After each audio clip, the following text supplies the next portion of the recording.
O que esperar do desenvolvimento de fala do seu filho de 0 a 4 anos? Entre os 0 e os 6 meses, a criança começa a se atentar aos sons ao seu redor e começa a emitir os primeiros balbucios, sendo o ma, o da, o ba. Dos 6 aos 12 meses, a criança começa a entender as palavras.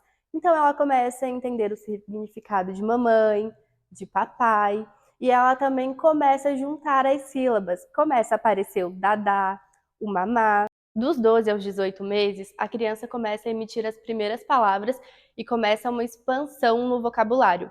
Ela começa a realizar as primeiras imitações e também começa a seguir instruções mais simples, como bate palma, manda um beijo. Dos 18 aos 2 anos, a criança começa a formar frases simples, de 2 palavras.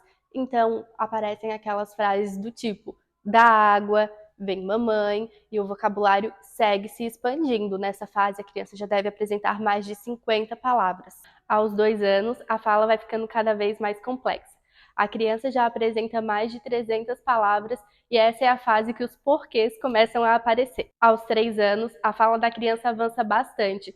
Ela começa a usar pronomes como eu e você. Além disso, ela começa a narrar pequenas historinhas. Aos 4 anos, a criança começa a usar artigos, preposições, adjetivos. Ela já começa a criar suas próprias histórias e já começa também a entender conceitos de hoje, ontem e amanhã. A partir do que eu te contei, fique atento aos marcos do desenvolvimento da fala do seu filho.